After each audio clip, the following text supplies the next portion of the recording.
bienvenue pour cette prochaine masterclass dont la thématique est la suivante, crypto post-quantique, intérêt, enjeux et perspectives. Pour cette masterclass, nous avons un enseignant-chercheur de l'ENAC, École nationale de l'aviation civile, et il s'appelle Jean-Christophe Deneville. Déjà, merci d'être venu. Est-ce que vous m'entendez bien? Est-ce qu'il faut que je rapproche le micro? Est-ce qu'il faut que je parle plus fort? Non, c'est bon? Ok, super.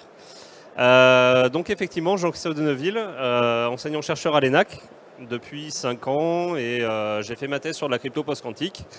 Je suis assez impliqué dans le processus de sélection de standards post-quantique du NIST. Il me reste encore 2 soumissions en lice pour le 4e tour du NIST, donc je suis très content. Je vais à Washington pour la 5e conférence du NIST dans 10 jours. Ça va être super chouette. Et voilà, je voulais présenter le sujet de manière absolument non technique. Essayer de vous dire pourquoi c'est important, sur quoi on travaille et pourquoi il faut s'en préoccuper dès maintenant et amorcer la transition pour que ça se fasse de la manière la plus douce possible. Après, j'ai préparé quelques slides, mais le message c'est ça, c'est qu'aujourd'hui c'est un sujet dont il faut se préoccuper. C'est la seule chose que vous avez besoin de retenir. Vous inquiétez pas, on travaille dessus et voilà, ça va avoir quelques conséquences que je vais détailler. Si vous avez des questions, n'hésitez pas à m'interrompre et si vous préférez attendre la fin, je serai ravi d'y répondre aussi. Donc voilà, le titre, ça c'est moi, on s'en fiche. Voilà à peu près le plan. Donc je vais essayer d'un point de vue non technique ou en tout cas non mathématique de décrire la situation dans laquelle on est.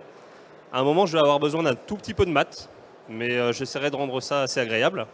Et voilà, si à un moment ça devient trop technique, que je vous vois trop froncer les sourcils, j'essaierai d'avancer un peu plus vite, mais voilà. Voilà le programme. Donc la situation actuelle, la crypto c'est quoi? Si vous ne savez pas ce que c'est concrètement, c'est on utilise des maths pour sécuriser l'information. On a des problèmes difficiles. Sur ces problèmes, on construit des schémas, et ces schémas, on les déploie et on fait de la sécurité avec. Qui n'a jamais entendu parler d'AES? Levez la main. Super. Qui n'a jamais entendu parler d'RSA? Levez la main. ECDSA, pareil. Super. Donc vous êtes tous des potentiels cryptographes. Donc aujourd'hui, sachez qu'on a quand même 2 types de cryptographie. La crypto symétrique, c'est-à-dire que Alice et Bob, nos personnages préférés, ont besoin d'avoir un secret en commun pour communiquer. C'est la crypto symétrique. Et depuis les années 70, on a une autre façon de faire ça. C'est de la crypto asymétrique. C'est-à-dire qu'on va avoir une clé publique, une clé privée. On va utiliser la clé publique pour chiffrer une clé symétrique, chiffrer un secret. Et par exemple, je vais prendre la clé publique de Cédric, ici présent. Je vais générer une clé AES. Je vais chiffrer ma clé AES avec la clé publique de Cédric. Je vais lui envoyer cette clé chiffrée. Et il va utiliser sa clé privée pour déchiffrer sa clé AES et on va pouvoir communiquer. Voilà, et on sera content.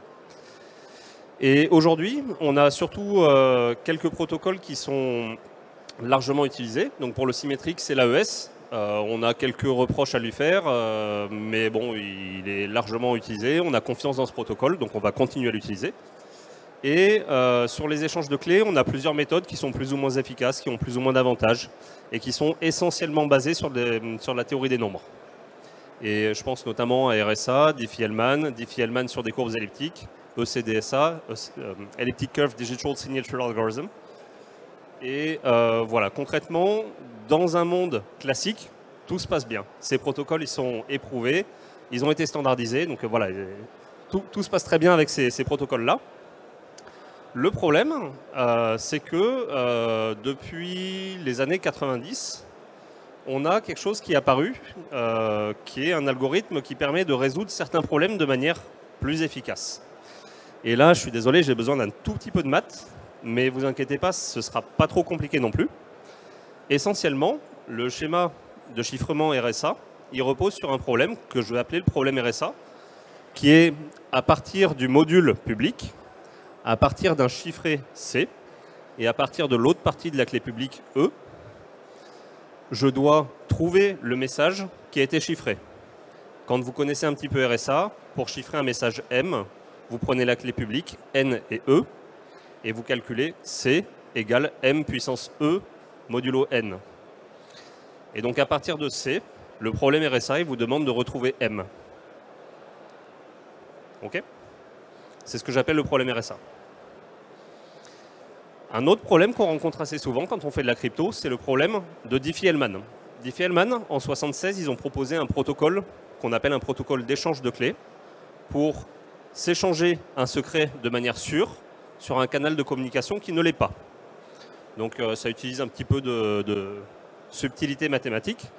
Et la subtilité mathématique qu'on va utiliser, c'est que je choisis un nombre premier P, je choisis un générateur G du groupe Z sur PZ étoile, ça c'est un peu technique, c'est des maths, mais je choisis un P et un G particulier.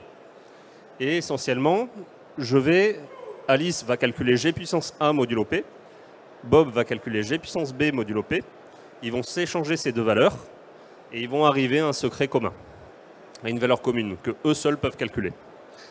Et donc, le problème de Diffie-Hellman, c'est à partir de ces deux valeurs-là, retrouver cette valeur commune, G puissance AB modulo P.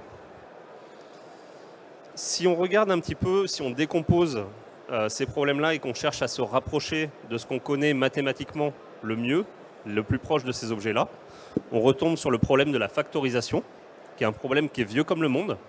Est-ce qu'on sait factoriser un nombre composite de manière efficace? La réponse est non. Publiquement, on n'a pas d'algorithme efficace pour le faire. Et je vais extensivement rentrer dans les détails là-dessus. Et de la même manière, quand on cherche à s'attaquer au problème de Diffie-Hellman, le problème mathématique qu'on a le plus proche de ça, c'est le problème du logarithme discret. Une fois que j'ai G puissance quelque chose modulo P, est-ce que je sais extraire ce quelque chose? De la même façon, c'est un problème qu'on ne sait pas bien résoudre de manière classique. Le fond de ma présentation, c'est que pour ces deux problèmes-là, on a des algorithmes qui sont super efficaces. On n'a pas la machine pour faire tourner ces algos de manière super efficace, mais théoriquement, on a les algos super efficaces pour le faire. Et c'est dramatique, ça a des conséquences dramatiques. Je vais détailler ça. Essentiellement, la relation qu'on a, c'est que si le problème mathématique est facile, si on sait le résoudre efficacement, alors on sait péter la crypto qu'il y a derrière. Ça veut dire que le problème, la brique de base dont on se sert, la brique mathématique dont on se sert pour faire de la sécurité, elle s'effondre. Ok ? Ne prenez pas peur avec les formules. Scientifiquement, c'est les formules exactes. Essentiellement, le problème RSA, si on regarde le meilleur algo connu qui résout le problème RSA, c'est un problème qui s'appelle le GNFS pour Generalized Number Field Sieve, le crible algébrique des nombres généralisés. Il a une complexité qui a cette forme-là. Ce qui est important dans cette formule, c'est le 1/3 ici. La fonction L, c'est une fonction de complexité qui va prendre un paramètre ici, et ce paramètre, s'il est égal à 0, ça veut dire que vous avez un algorithme qui est efficace. S'il est égal à 1, ça veut dire que vous avez un algorithme qui n'est absolument pas efficace. Et ça peut prendre n'importe quelle valeur entre 0 et 1. Donc 1/3, ça veut dire qu'on a un algorithme de résolution de ce problème qui est sous-exponentiel. Ça veut dire, quand on fait de la crypto, que à partir d'une certaine taille de paramètres, on doit pouvoir se mettre en sécurité. Et c'est ce qui explique que pour RSA, on arrive à se mettre en sécurité, mais les tailles de clés RSA sont relativement conséquentes. On est sur du 2048 bits, on est sur du 4096, etc. Pour des niveaux de sécurité de 128 à 196 bits. Okay. Et donc ça, c'est pour RSA, la complexité de la meilleure attaque en classique, elle est sous-exponentielle. Ça veut dire que l'adversaire, concrètement, on a bon espoir qu'il n'arrive pas à résoudre, à casser notre clé RSA. Okay. Ça, c'est la première chose. On retrouve quelque chose de similaire pour les primitives basées sur les courbes elliptiques, avec quelque chose qui est légèrement meilleur, une fonction L dont le facteur va être à peu près à 1,5.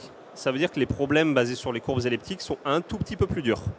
C'est toujours un dérivé, les meilleures attaques sont toujours un dérivé de la meilleure attaque, donc le GNFS, appliqué aux courbes elliptiques, mais c'est un petit peu plus dur. Okay. Donc là, je vois certains qui commencent à grimacer, donc ça veut dire qu'il y a trop de maths dans ma présentation. Essentiellement, ce que vous devez retenir ici, c'est que dans un monde classique, l'attaquant classique, il n'arrive pas à casser ses clés. Ok ? En classique, tout se passe bien. Le problème, pardon, excusez-moi. Ce que je n'ai pas dit, c'est que pour les primitives symétriques, généralement, la meilleure attaque, elle est proche du brute force. Donc dès qu'on a une clé 128 bits, l'adversaire, il est perdu. Okay. Ça, c'est la situation classique. Le problème, c'est qu'on a cette fameuse menace quantique. Et cette menace quantique, depuis l'algorithme de Shor dans les années 94, en fait, Shor a proposé un algorithme, on va dire, un peu farfelu. Il s'est dit, si jamais j'ai un autre modèle de calcul, en fait, techniquement, je sais trouver une période... Bref, il a utilisé des détails mathématiques et il arrive avec un algorithme qui permet de faire de la factorisation en temps la taille de mon module au cube. Et ça, c'est un algorithme qui est polynomial. Il est cubique. OK? Donc, s'il y a une seule chose que vous devez retenir de l'impact d'un ordinateur quantique sur la cryptographie, c'est ça. En bleu, vous avez la complexité de la meilleure attaque contre RSA avec un ordinateur classique. En rouge, si on fait l'hypothèse que demain, on a un ordinateur quantique large échelle, voilà la complexité de RSA. Casser une clé RSA en classique, casser une clé RSA en quantique. Et là, vous voyez qu'il y a zéro solution pour augmenter la taille des paramètres pour arriver à un niveau de sécurité respectable. Autrement dit, RSA est complètement mort. Alors, ceux d'entre vous, celles d'entre vous qui sont très familiers avec les algorithmes post-quantiques pourront me dire « Oui, mais j'ai vu que quelqu'un s'était amusé à proposer au NIST post-quantum RSA ». Alors effectivement, il y a des chercheurs qui se sont amusés à proposer post-quantum RSA. Et en fait, le but de cette soumission, c'était de dire tout le monde utilise RSA avant l'ordinateur quantique. Donc on va continuer à utiliser RSA. Et on va upscale les paramètres pour que ça résiste à l'ordinateur quantique. Est-ce que vous savez quelle taille de clé on obtient quand on veut faire du RSA post-quantique? Une idée, quelqu'un? 100 000 quoi? 100 000 bits, c'est plus. Alors déjà, RSA 4096 bits, on a une sécurité de 192 bits à peu près. Pour avoir une sécurité post-quantique de 128 bits, on est de l'ordre du téraoctet pour la clé RSA post-quantique. C'était tellement ridicule qu'en fait, même la soumission ne passait pas sur le serveur du NIST. Ils ont dû déployer un processus spécifique pour la personne qui a soumis cette proposition pour qu'elle puisse être considérée. Bref. La philosophie, c'est qu'en fait, on ne peut pas tenir une clé RSA en post-quantique. Et on doit trouver d'autres choses. Et je ne vais pas détailler beaucoup plus sur la suite. Vraiment, l'impact du quantique, si vous avez une chose à retenir, c'est que le quantique, ça fait surtout suer pour l'asymétrique, pour RSA, pour les courbes elliptiques. Tout ça, c'est mort, complètement mort. Pour le symétrique, on arrive à s'en sortir. On arrive à s'en sortir parce qu'en fait, vous prenez la sécurité, vous la divisez par deux, mais ça peut tenir encore.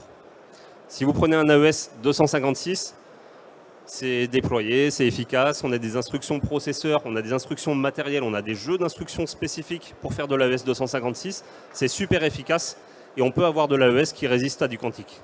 Donc le symétrique, c'est bon, on va s'en sortir. La préoccupation, c'est l'asymétrique. Comment est-ce qu'on continue à faire de l'échange de clés sur Internet pour s'échanger une clé symétrique?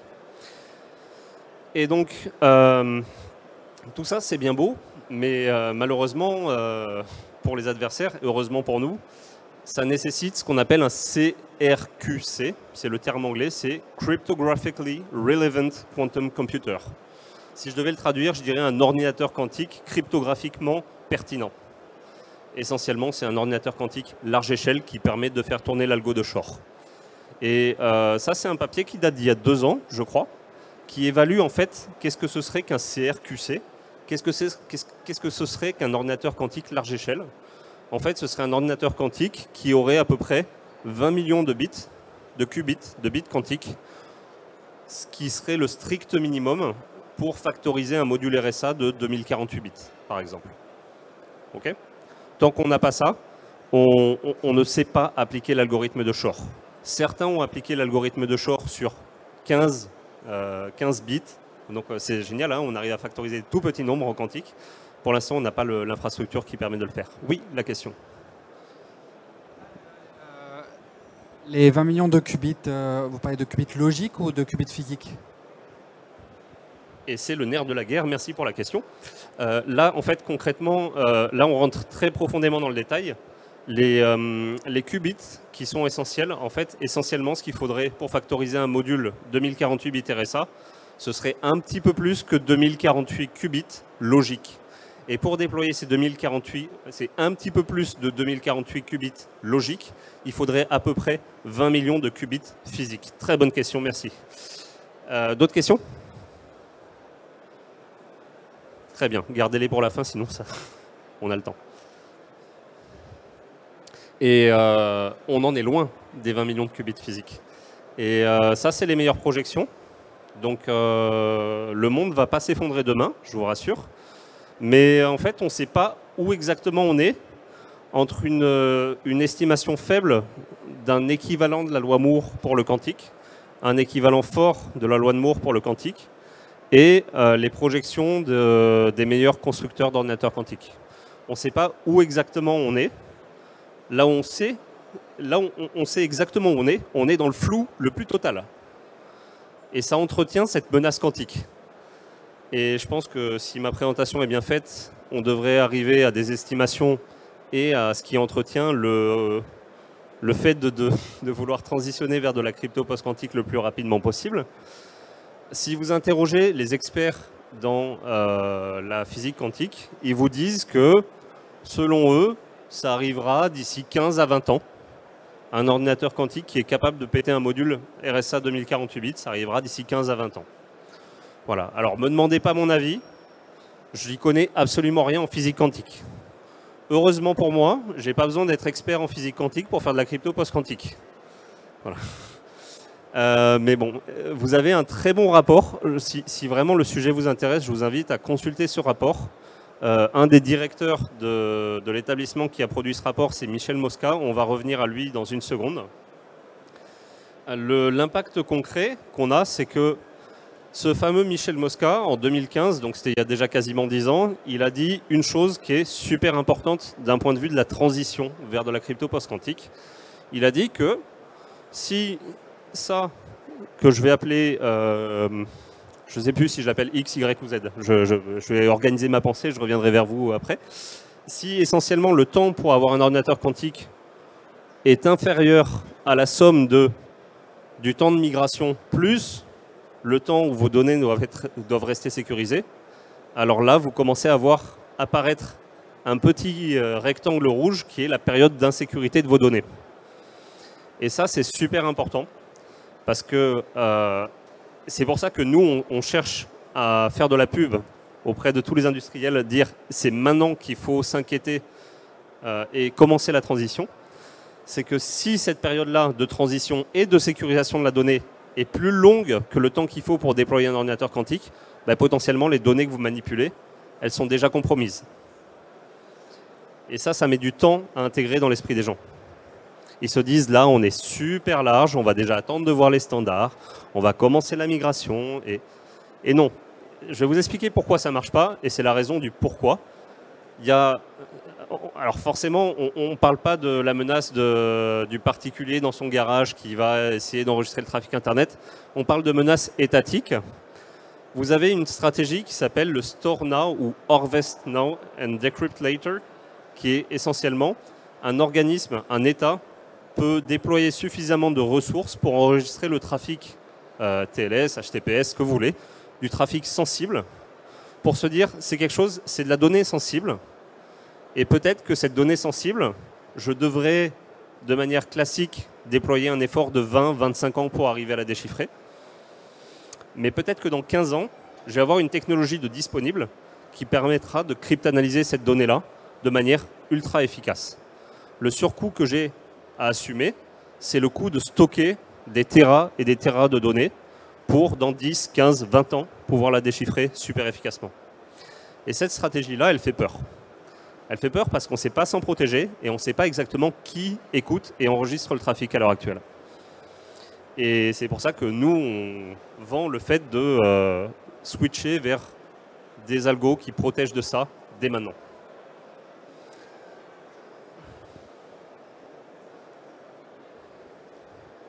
Je parle, mais je peux vous parler de ça toute la journée. Hein, si on regarde où est-ce qu'on en est, essentiellement, si on fait un récap, pas demi-parcours tout à fait, mais si on regarde où est-ce qu'on en est de la menace quantique, rappelez-vous que le symétrique, ça reste sûr, l'asymétrique, on doit s'en préoccuper. Et en fonction du temps que j'ai, généralement, j'aime bien discuter un petit peu de ce que je fais, de la crypto post-quantique. Et voilà ce que je trouve super important, au moins à faire passer comme message. Parce qu'il y a une grosse confusion chez la plupart des gens qui font de la cybersécurité et qui regardent la cryptographie de très très loin. C'est que dans la crypto quantique et dans la crypto post-quantique, il y a le même mot qui est quantique et auquel personne ne comprend rien. Donc pour faire de la crypto quantique, il faut être expert en physique quantique. Essentiellement, pour faire de la crypto quantique, vous allez déployer un canal de communication quantique entre Alice et Bob et vous allez vous échanger des photons. Et je vais m'arrêter là parce que je ne sais pas vous en parler beaucoup plus, parce que c'est de la physique quantique. Mais essentiellement, la seule chose qu'on sait faire en faisant de la crypto post-quantique, de la crypto quantique, c'est s'échanger une clé, le quantum key distribution. Ce n'est pas mon métier, d'accord ? Pour faire de la crypto quantique, vous devez déployer une infrastructure qui coûte un pognon monstrueux. Et la seule chose que vous savez faire, c'est vous échanger une clé. Après, vous devez passer sur de la crypto symétrique. Donc ça, pour moi, ça n'a pas beaucoup d'intérêt, la crypto quantique. Et ce n'est pas ce que je fais. Ce que je fais, c'est de la crypto post-quantique. J'utilise des outils mathématiques alternatifs, non basés sur la théorie des nombres, pour retomber sur des problèmes difficiles à partir desquels on peut construire des primitives pour faire du chiffrement, pour faire de la signature, pour faire des fonctions de hachage. Et généralement, les outils mathématiques qu'on utilise, les plus connus sont les réseaux euclidiens, les codes correcteurs d'erreurs, les fonctions de hachage, les polynômes multivariés et les isogénies à base de courbes elliptiques. Le dernier, il y a vraiment beaucoup de maths dedans. Voilà. Quand j'ai du temps, généralement, je fais une intro à la crypto post-quantique. Là, c'est ni le moment, ni le lieu pour faire ça. Si vous voulez qu'on parle de maths, on peut se voir après. Voilà, je serais ravi d'en discuter avec vous. Moi, c'est un sujet qui me passionne. J'espère vous transmettre ma passion. On peut en discuter, mais ce n'est pas le bon endroit pour le faire, en public en tout cas. Donc n'hésitez pas à venir me voir, envoyez-moi un mail si le sujet vous intéresse. Je serais ravi d'en discuter avec vous. Essentiellement, ce qu'on recommande, c'est de passer à ce qu'on appelle de la crypto-agilité et de se tenir prêt à migrer vers pas entièrement vers de la crypto post-quantique, mais à hybrider des schémas qu'on connaît très bien, qui sont très éprouvés, type RSA, type ECDSA. On utilise de la crypto classique parce que ça fait des années que des chercheurs cherchent à péter ces protocoles-là et qu'ils n'y arrivent pas. Donc on a confiance. Et si jamais il y a quelqu'un qui se pointe avec un ordinateur quantique large échelle, on va rajouter un tout petit bout de crypto post-quantique pour mixer les deux et qu'on puisse avoir un garde-fou, de sorte que, afin de cryptanalyser l'hybridation de ces deux-là, il faille péter à la fois le schéma classique et le schéma post-quantique. Pourquoi est-ce qu'on fait ça ? Parce que dans l'histoire de la cryptographie, on a confiance dans un protocole seulement après des dizaines d'années. Est-ce que quelqu'un se souvient de ce qui était le prédécesseur de l'AES ? Oui, c'était quoi ? Le triple DES, merci. Le triple DES, donc DES, Data Encryption Standard, c'était 64 bits de clé avec 1 bit de parité par octet. Donc on n'était que à 56 bits de sécurité. Donc ce n'était pas suffisant. Dans les années 80, ça a été changé. On a dit, bon, le double DES, on ne peut pas le faire. On a une attaque mid in the middle, donc on va faire du triple DES. L'AES a été standardisé en 2002. Qu'est-ce qu'on a fait comme chiffrement symétrique une fois que l'AES a été standardisé ? Du triple DES. Parce que l'AES venait d'être standardisé, donc on n'avait pas confiance. Donc on a fait du triple DES, on a fait du triple DES, on a fait du triple DES. Et c'est seulement dans les années 2015, donc une dizaine d'années après la standardisation de l'AES, qu'on a commencé à vraiment utiliser l'AES. Pour le post-quantique, ça va faire la même chose. Le post-quantique, on ne va pas l'utiliser uniquement du post-quantique. On va d'abord standardiser du post-quantique. On va essayer de le péter, de le péter, de le péter. Et on va mixer ça avec des primitives classiques, type RSA, type ECDSA, juste au cas où. Si on trouve une faille sur du post-quantique, il nous restera le côté classique. Et pour réussir à péter le schéma, il faudra péter à la fois le côté classique et le côté post-quantique. C'est une sorte de garde-fou et c'est une bonne pratique. C'est sur cette étape de transition, voilà ce qu'on va faire. Et c'est pour ça qu'on va hybrider ces deux-là. Le reste des protocoles ne vont pas changer. On va continuer à utiliser du symétrique. On utilisera de l'asymétrique uniquement pour s'échanger une clé, après on fera du symétrique. Le temps passe très vite. Je vous recommande cet article de l'ANSSI qui date déjà d'il y a 2 ans, sur lesquels ils évoquent un petit peu ces techniques d'hybridisation.